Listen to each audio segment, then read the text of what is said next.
आगे है मेरी जीवन रेखा। मैं यदि किसी के अत्याचार को सह लूँगा तो उससे मेरी सहनशीलता अवश्य सूचित होता है, पर उससे मुझे औरों पर अत्याचार करने का अधिकार नहीं हो जाता। परंतु कुछ समय उत्तर बनक ऐसा बना कि मेरे प्रभु ने मेरे द्वारा औरों पर अत्याचार करना चाहा। हुक्म हुआ कि कितने कर्मचारियों को लेकर रोज़ सुबह 8 बजे दफ्तर में आया करो और ठीक 10 बजे मेरे कागज़ मेरे मेज़ पर मुझे रखे मिले।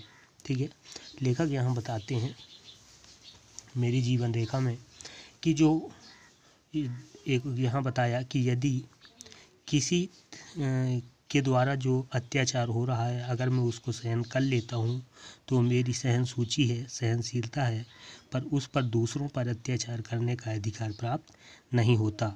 लेखक के साथ एक ऐसा समय आया जो लेखक के जो प्रभु थे, लेखक के जो अधिकारी थे, वो अत्याचार करना शुरू किए। उनने हुक्म किया कि कर्मचारियों को लेकर सुबह 8 बजे दफ्तर में आओ और फिर 10 बजे उनके कागज़ जो हैं, दफ्तर के कामकाज के जो कागज़ हैं वो उनके मेज़ पर रखे मिलें। मैंने कहा मैं 8 बजे आऊँगा, पर औरों के आने के लिए लाचार न करूँगा। ठीक है, लेखक कहते हैं कि मैं तो 8 बजे आपके आदेश अनुसार आऊँगा, पर औरों को आने के लिए मैं लाचार नहीं कर सकता। उन्हें हुक्म देना हुजूर का काम है। ठीक है, ये जो आदेश करना है, आदेश आपका काम है, जो मुखिया है उसका काम है। बस बात बढ़ी और बिना किसी सोच विचार के मैंने इस्तीफ़ा दे दिया और इसी बीच बात बढ़ती गई और लेखक कहते हैं मैं इस्तीफ़ा दे दिया।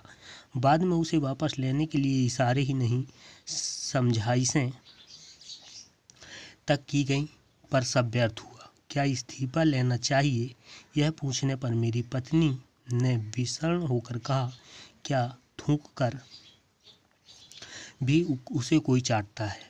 ठीक है, आगे लेखक लिखते हैं कि बाद में फिर इस्तीफ़ा वापस लेने के लिए उसके लिए बहुत सारे सिफारिश किए गए कि वापस ले लो। मैंने अपने पत्नी से पूछा कि क्या इस्तीफ़ा वापस ले लूँ। उनने जवाब दिया कि क्या थूक कर कोई वापस चाटता है। मैंने बोला नहीं। ठीक है, ऐसा कभी ना होगा, तुम धन्य हो। लेखक अपने पत्नी को क्या कहते हैं कि तुम धन्य हो। तब उसने 8 आने रोज की आमदनी से भी मुझे खिलाने पिलाने और गृह कार्य चलाने का दृढ़ संकल्प किया और मैंने सरस्वती की सेवा से हर महीने जो 20 रुपये उजरत और 3 रुपये डाक खर्च की आमदनी होती थी उसी से संतुष्ट होने का निश्चय किया। ठीक है, और उसी से जो सरस्वती पत्रिका का संपादन होता था उससे मिलने वाले पैसे, ठीक है, और उस समय जो इनकम था लेखक की 8 आने, ठीक है, उसी से गृह का कार्य शुरू हुआ, गृह घर का काम चलने लगा। मैंने सोचा किसी समय तो मुझे 15 रुपये ही मिलते थे, 23 रुपये तो उससे डेढ़े से भी अधिक है। ठीक है, लेखक आगे बोलते सब बताते हैं कि जो एक समय था कि मैं सिर्फ 15 रुपये मिलता था, अब 23 रुपये है, मतलब 15 रुपये से अधिक है। इतनी आमदनी मुझ देहाती के लिए कम नहीं। ठीक है, और जो अभी आमदनी है ये कम नहीं है। मेरे पिता ईस्ट इंडिया कंपनी की एक पलटन में सैनिक या सिपाही थे। लेखक अब बता रहे हैं कि लेखक के जो पिता हैं वो ईस्ट इंडिया कंपनी में सैनिक थे, सिपाही थे। वे मामूली पढ़े लिखे थे, बड़े भक्त थे। सिपाहियों के काम से छुट्टी पाने पर राम लक्ष्मण की पूजा किया करते थे। ठीक है, कम पढ़े लिखे थे, ठीक है, मामूली पढ़े थे। सिपाहीगिरी जो था, सिपाहियों का जो काम होता था उससे छुट्टी पाने के बाद वो राम लक्ष्मण की पूजा किया करते थे। इसी से साथी सिपाहियों ने उनका नाम रखा था लक्ष्मण जी। ठीक है, लेखक कहते हैं कि पिताजी जो थे उनका नाम लक्ष्मण जी रख दिए। गदर में पिता की पलटन बागी हो गई। एक गदर हुआ, लड़ाई हुई और उसमें जो पिता का जो ग्रुप था, ठीक है, पलटन, वो बागी हो गई, भाग गए। वे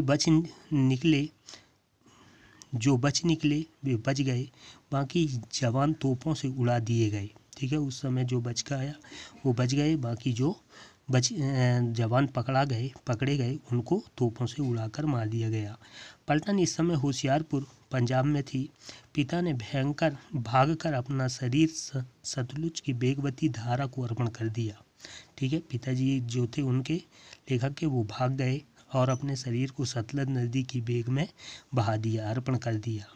1 या 2 दिन बेहोशी की हालत में सैकड़ों कोस दूर आगे की तरफ कहीं वे किनारे लग गए।